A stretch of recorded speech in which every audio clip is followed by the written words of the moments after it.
बिस्मिल्लाहिर्रहमानिर्रहीम। अस्सलाम वालेकुम स्टूडेंट्स। आज का टॉपिक हमारा है रेडिएशन। जी, रेडिएशन को डिफाइन करते हैं। Radiation is the mode of transfer of heat. जी, हरारत के हीट के ट्रांसफ़र होने का तरीकाकार है from one place to another in the form of waves. और वेव्स का नाम कौन सा है? Electromagnetic waves. स्टूडेंट्स, दो तरह की वेव्स होती हैं, एक मैकेनिकल वेव्स कहलाती हैं, दूसरी इलेक्ट्रोमैग्नेटिक वेव्स कहलाती हैं।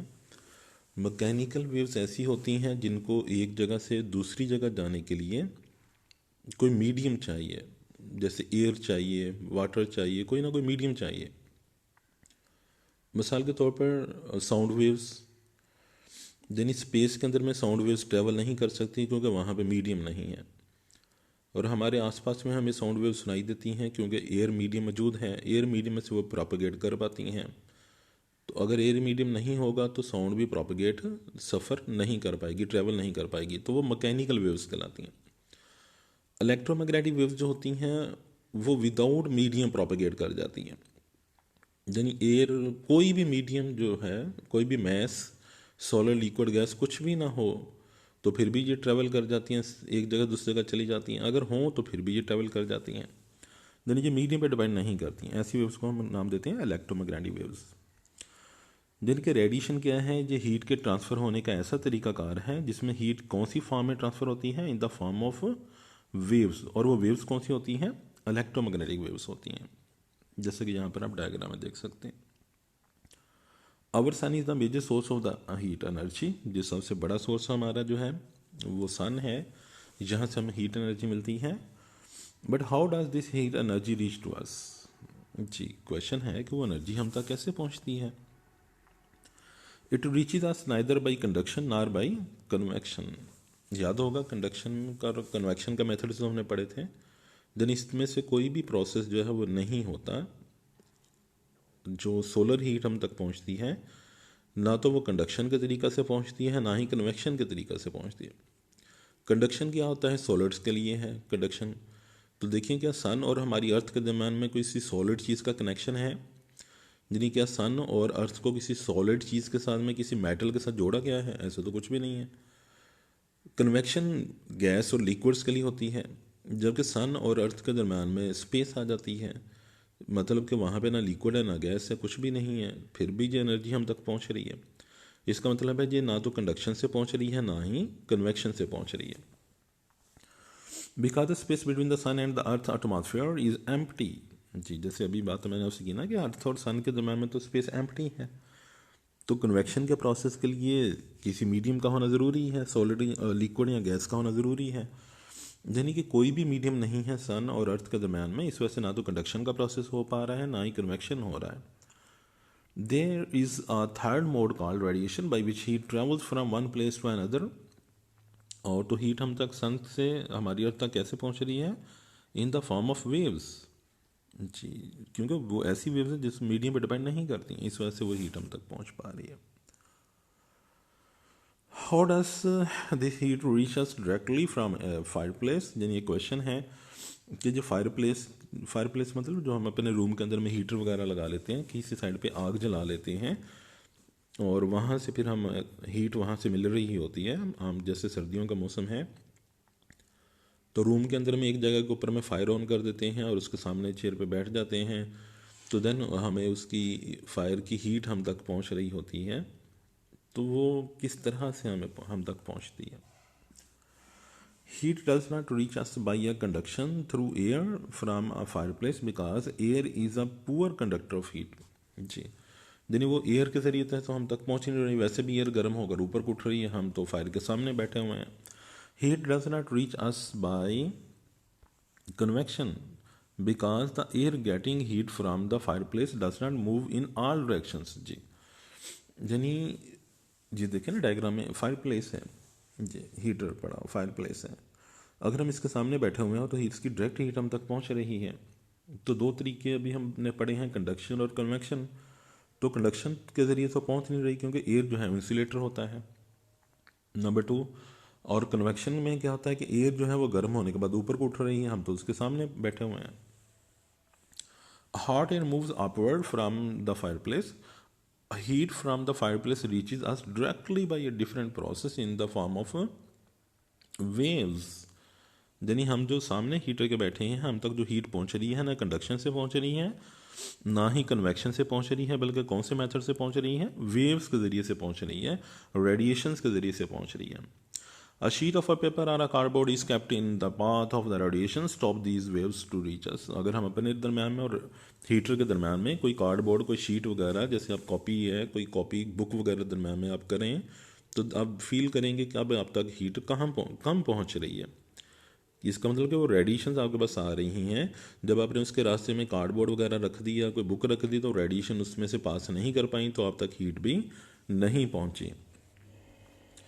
Radiations are emitted by all bodies. The rate at which radiations are emitted depend upon various factors. यानी हर बॉडी के अंदर से रेडिएशन निकलती हैं, लिविंग थिंग्स में से, नॉन लिविंग थिंग्स में से, हर बॉडी में से रेडिएशन निकलती हैं. और उस किन बातों पर डिपेंड करते हैं? 3 फैक्टर्स हैं. Colours and texture of the surface के जो मटेरियल है उसका रंग कौन सा है, वाइट है, ब्लैक है, या कोई और कलर है. टेक्सचर, उसकी सरफेस की नेचर कैसी है, क्या स्मूथ है या रफ है, उसको टेक्सचर बोला जाएगा.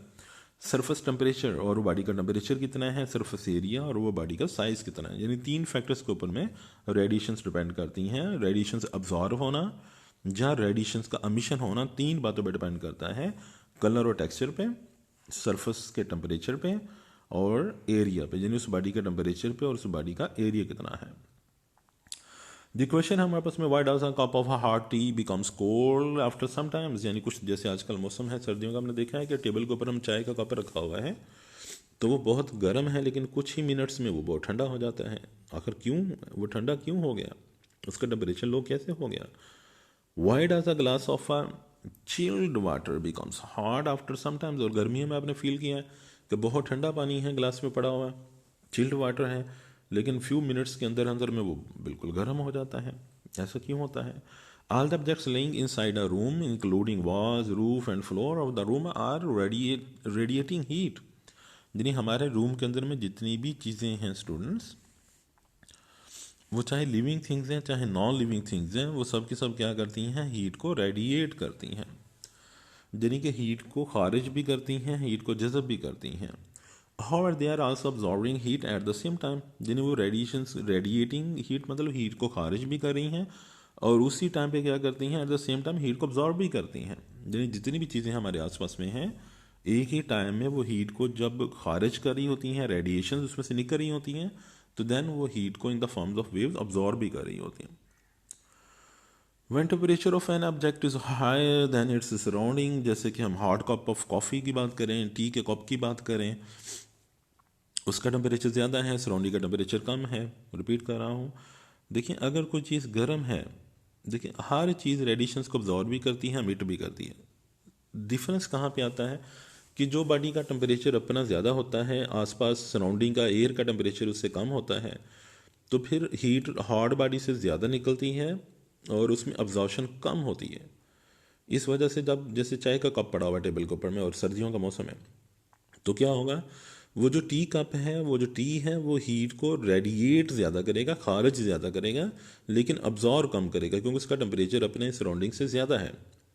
इस वजह से वो हीट, उसके पास एनर्जी ज़्यादा है, तो खारिज ज़्यादा करेगा और अब्जॉर्ब कम करेगा. और कुछ ही देर के अंदर में इस तरह से ये प्रोसेस चलता रहेगा, हीट निकलेगी ज़्यादा और जज़ब कम होगी, तो उसका टेम्परेचर क्या होगा, कम होना शुरू हो जाएगा. और आप देखेंगे चाय आहिस्ता आहिस्ता ठंडी होना शुरू हो जाएगी. कितनी ठंडी होगी, जितना रूम टेम्परेचर है उतनी ठंडी हो जाएगी. इसी तरह से अगर कोल्ड बॉडी है, तो हमने हॉट बॉडी की बात की ना, अगर कोल्ड बॉडी है, जैसे चिल्ड वाटर पड़ा हुआ है, आइसक्रीम पड़ी हुई है, तो जो कोल्ड बॉडी जिसका टेम्परेचर लो है स्टूडेंट्स, तो वो क्या होगा, वो इसके उल्ट रिजल्ट मिलेगा हमें. वो क्या करेगा, वो रेडिएशंस को अब्जॉर्ब ज़्यादा करेगा अपने सराउंडिंग से, और अमिट कम करेगा, यानी खारिज कम करेगा. यानी गर्म बॉडी जो है वो रेडिएशन को खारिज ज़्यादा करता है, जज़ब कम करता है, और जो ठंडा बॉडी होता है, कोल्ड बॉडी होता है, वो अब्जॉर्ब ज़्यादा करता है, जज़ब ज़्यादा करता है, और रेडिएट खारिज कम करता है. जो क्वेश्चन है, फिर से क्वेश्चन को रिपीट करते हैं. क्वेश्चन हमारे पास में यहाँ, all objects lying inside the room including the wall, roof and floor. ये बात हम कर चुके हैं. तो क्वेश्चन है कि चीज़ें ठंडी क्यों हो रही हैं जो हार्ड चीज़ें पड़ी हैं। When temperature of object is higher than, ये रिजल्ट देखें, when the temperature of an object is higher than its surrounding, कि जब किसी बॉडी का टेम्परेचर अपने एनवायरमेंट सराउंडिंग एयर से ज़्यादा होता है, then it is radiating more heat than it is absorbing, तो वो हीट को खारिज ज़्यादा करता है। रेडिएटिंग मोर मतलब ज़्यादा खारिज करता है, अब्जॉर्ब कम करता है। As a result its temperature goes on decreasing till it becomes equal to the surrounding, जी उसका टेम्परेचर कम होना शुरू हो जाता है। और कितना हो जाता है, जितना कि एटमॉस्फेयर एयर का टेम्परेचर होता है उतना उसका अपना हो जाता है। तो फिर ये प्रोसेस जो है इक्वल हो जाता है। यानी फिर उस टाइम पे वो जितना खारिज कर रहा होता है उतना ही अब्जॉर्ब कर रहा होता है। At this stage the body is giving out of the amount of the heat equal to the amount of the heat it is absorbing, यानी तब उसका टेम्परेचर बढ़ता नहीं है ना कम होता है। क्यों? जब उसका टेम्परेचर सराउंडिंग के एयर के बराबर हो जाएगा तब उसका टेम्परेचर ना बढ़ेगा ना कम होगा। क्यों? क्या है, तब वो ना तो हीट को जितनी हीट को वो खारिज कर रहा होता है उतनी हीट को उसी टाइम पे अब्जॉर्ब भी कर लेता है। इस वजह से ना टेम्परेचर इंक्रीज होता है उस बॉडी का, ना डिक्रीज होता है, सराउंडिंग के इक्वली रहता है। When the temperature of an object is lower than its surroundings, और अगर कोई चीज़ ठंडी है तो देन क्या होएगा, it is radiating less than heat than it is absorbing, तो वो क्या करेगा, हीट को खारिज कम करेगा, रेडिएटिंग लेस यानी खारिज कम करेगा और अब्जॉर्ब ज़्यादा करेगा। As a result the temperature goes on increasing, और उस बॉडी का टेम्परेचर इंक्रीज होगा क्योंकि वो अब्जॉर्ब ज़्यादा कर रहा है, till it becomes equal to the surrounding. तो तब क्या होगा, तब उसका अपना जितना अब्जॉर्ब करेगा उतना ही वो मिट करेगा। तो फिर उसके बाद जैसे सराउंडिंग के इक्वल टेम्परेचर हो जाएगा तो फिर ना तो वो अब्जॉर्ब करेगा ना ही वो मतलब अब्जॉर्ब भी करेगा तो रेडिएट भी करेगा, लेकिन टेम्परेचर इंक्रीज नहीं होएगा। जी स्टूडेंट्स, यहाँ पे एक और रिजल्ट हमारे पास में है एमिशन एंड अब्जॉर्प्शन के लिहाज से है। ये एक डायग्राम को आप देख सकते हैं, ये लेजली क्यूब है हमारे पास में।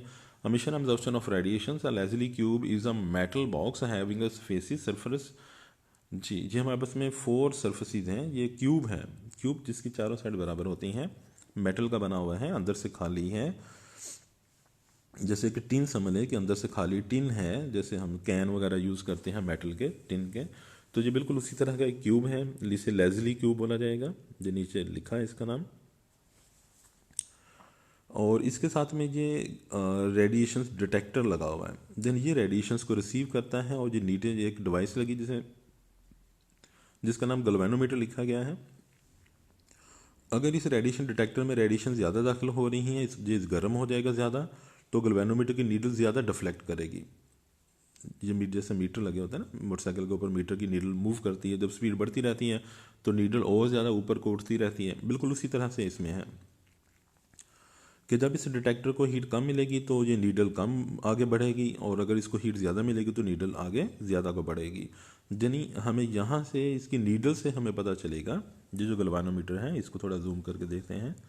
यानी गैल्वेनोमीटर की जो नीडल है स्टूडेंट्स, इसकी डिफ्लेक्शन से हमें पता चलेगा, देखेंगे कि डिफ्लेक्ट करें, देन इसकी डिफ्लेक्शन से हमें पता चलेगा कि कम हीट अब्जॉर्ब हो रही है, इसको मिल रही है रेडिएटर डिटेक्टर को, रेडिएशन डिटेक्टर को हीट कम मिल रही है जाके ज़्यादा मिल रही है, एनर्जी कम मिल रही है ज़्यादा मिल रही है, देन इसको रेडिएशंस कम मिल रही हैं जाके ज़्यादा मिल रही हैं, वो इसकी डिफ्लेक्शन से पता चलेगा। तो इस डिवाइस का नाम हम क्या दे रहे हैं, रेडिएशन डिटेक्टर इसका नाम दे रहे हैं। तो यहाँ से हम कुछ पॉइंट्स हैं जो डिस्कस करने जा रहे हैं कि जो एमिशन और अब्जॉर्प्शन जो होती है ये किन बातों पर डिपेंड करती है। तो ये एक्सपेरिमेंटल रिजल्ट है हमारे पास में, यानी 4 ये जो हमने क्यूब लिया हुआ है जिसकी 4 साइड्स होती हैं ना, जैसे आपको 2 तो नज़र आ रही हैं, बाकी 2 इसके बैक साइड पे, राइट साइड पे और सामने हैं। अ शाइनिंग सिल्वर सरफेस, यानी इसकी 4 सरफेसें हमने ले ली, जैसे आप देख सकते हैं सिल्वर सरफेस हमने ले ली जो शाइन कर रही है, सिल्वर कलर शाइन करता है ना। और दूसरी हमने डल ब्लैक सरफेस ये वाली ले ली जो बिल्कुल ब्लैक है, जिसमें शाइन नहीं है, डल का मतलब जिसमें शाइन नहीं है। अब वाइट सरफेस, और इसके एक साइड पर हमने वाइट सरफेस ले लिया है, और इसके अलावा जो 4th सरफेस है वो कोई भी कलर ले लिया हमने। एक्चुअली यहाँ से हम देखना चाह रहे हैं कि कौन सा कलर जो है वो रेडिएशंस को ज़्यादा अमिट करता है और कौन सा कलर जो है रेडिएशन को ज़्यादा अब्जॉर्ब करता है। तो वो रिजल्ट हम यहाँ पे देखेंगे जी। उसके लिए ये प्रैक्टिकल वर्क है हमारे पास में, थोड़ा सा जी डायग्राम को थोड़ा क्लियर करते चलें। तो जी हमारे पास में स्टूडेंट्स देखिए हम क्या कर रहे हैं यहाँ पर जी, एक प्रैक्टिकल परफॉर्म कर रहे हैं हम लोग छोटा सा। Hot water is filled in the Leslie cube, वही लेजली क्यूब जो आपने देखा उसमें हमने गर्म पानी को भर दिया। क्यों भर दिया? क्योंकि उसको गर्म कर दिया, और हमें पता है कि गर्म पानी से रेडिएशन बाहर निकलती हैं। तो जब हमने इसके अंदर गर्म पानी डाल दिया तो उसका टेम्परेचर बढ़ जाएगा, तो रेडिएशन को ज़्यादा खारिज करेगा। तो बस हमने यही देखना है कि कौन से कलर की सरफेस जो है वो ज़्यादा खारिज करती है। जी लेज़ली क्यों में गर्म पानी डाल दिया है and is placed with one of its face toward the radiation detector, और एक एक करके रेडिएशन डिटेक्टर को उसके सारे कलर्स के सामने रखा हमने, एक एक करके, यानी ब्लैक कलर को, फिर शाइनिंग कलर को, सिल्वर कलर को, वाइट कलर को, जो भी कलर सरफेस है उन सबको बारी बारी हमने डिटेक्टर के सामने रखा। It is found that black dull surface is a good emitter of radiation, और हमने क्या रिजल्ट मिला कि जब ब्लैक कलर के सामने उस रेडिएशन डिटेक्टर को हम लेकर आते हैं तो गैल्वेनोमीटर की नीडल बहुत ज़्यादा डिफ्लेक्ट कर जाती है, मतलब कि उसमें से रेडिएशन ज़्यादा ब्लैक कलर में से निकली, यानी ब्लैक कलर में से रेडिएशन ज़्यादा निकलती हैं। The rate at which various surfaces absorb heat also depends upon the nature of the surfaces, और हीट अब्जॉर्व करने का भी उसी कलर के ऊपर भी डिपेंड करता है। तो उसके लिए आप ये रिजल्ट देख सकते हैं, डायग्राम है आपके पास में, देखें एक साइड पे शाइनिंग सिल्वर कलर कर दिया हमने, और उसके साथ ये बैक साइड पे आप देखिए थर्मोमीटर लगा दिया, एक साइड पे डल ब्लैक कलर कर दिया, उसके साथ भी थर्मोमीटर लगा दिया, दरम्यान में हमने कैंडल को रख दिया। तो देन जब दरम्यान में कैंडल रखेंगे तो आप ब्लैक कलर भी हीट को ऑब्जॉर्व कर रहा है, और ये सिल्वर कलर जो है वो भी हीट को ऑब्जॉर्व कर रहा है, या वाइट कलर जो भी आप ले लें, वाइट कलर भी हीट को ऑब्जॉर्व कर रहा है। लेकिन हम देखते हैं कि जो हमारा थर्मोमीटर ब्लैक कलर के साथ लगा हुआ है वो उसमें टेम्परेचर तेज़ी से बढ़ जाता है, जबकि वाइट कलर का जो टेम्परेचर होता है वो बहुत स्लो बढ़ता है और टाइम बहुत लग जाता है इसमें गर्म होने में। इसका मतलब हुआ कि डल ब्लैक सरफेस बहुत जल्दी गर्म हो जाती है, जिन ये हीट को ज़्यादा अपने अंदर ऑब्जॉर्व कर लेती है, जो कि वाइट कलर जो है वो अपने अंदर हीट को ज़्यादा ऑब्जॉर्व नहीं करता। तो देखिए दोनों रिजल्ट्स हमें मिले स्टूडेंट्स, यानी दोनों लेज़ली क्यूब से और ये जो डायग्राम आप देख रहे हैं इन दोनों से रिजल्ट्स हमें ये मिला कि जो डल ब्लैक कलर है वो हीट को ज़्यादा ही खारिज करता है और ज़्यादा ही अब्जॉर्व करता है, जबकि जो वाइट कलर और शाइनी कलर्स होते हैं ये हीट को कम ही रेडिएट करते हैं, खारिज कम करते हैं और अब्जॉर्व भी कम करते हैं। तो उसके लिए आपने ये पूरा टेबल जो है वो आपने याद रखना है स्टूडेंट्स। यानी डल ब्लैक सरफेस जो होता है वो मीटर कैसा होता है, बेस्ट होता है, अब्जॉर्बर भी बेस्ट होता है, लेकिन रिफ्लेक्टर वर्स्ट होता है, यानी लाइट को रिफ्लेक्ट नहीं करता, वापस नहीं भेजता। जो भी लाइट इसके ऊपर रेडिएशन फॉल करती हैं ये उन रेडिएशंस को अब्जॉर्व कर लेता है, इमिट भी करता है, यानी अच्छा है। जबकि कोई भी कलर्ड सरफेस हो उसके लिए गुड और बैड आएगा। वाइट सरफेस के लिए क्या है, वो मीटर भी बैड होता है, अब्जॉर्बर भी बैड होता है। यानी जो वाइट कलर होता है ना ही जज़ब करता है ना ही खारिज करता है, रिफ्लेक्टर अच्छा होता है, यानी जो भी लाइट उसको ऊपर आगे टकराती है उसको रिफ्लेक्ट कर देता है। जबकि शाइनी कलर जो होता है वो तो बिल्कुल भी नहीं अब्जॉर्व करता, ना ही बिल्कुल खारिज भी नहीं करता, और रिफ्लेक्ट जो है वो जितनी भी लाइट फॉल करती है ज़्यादातर लाइट को रिफ्लेक्ट कर देता है, इसलिए वो बेस्ट रिफ्लेक्टर होता है। तो इसके साथ ही हमारा चैप्टर क्लोज हो गया, चैप्टर हमारा लास्ट चैप्टर था सिलेबस हमारा क्लोज हो गया स्टूडेंट्स। आई होप आप इस टॉपिक को अच्छे से समझ पाए होंगे, अंडरस्टैंड कर पाए होंगे। अगर आपके माइंड में कोई क्वेश्चन है, आप कुछ पूछना चाहते हैं तो आप कमेंट बॉक्स में लिख सकते हैं। Thank you.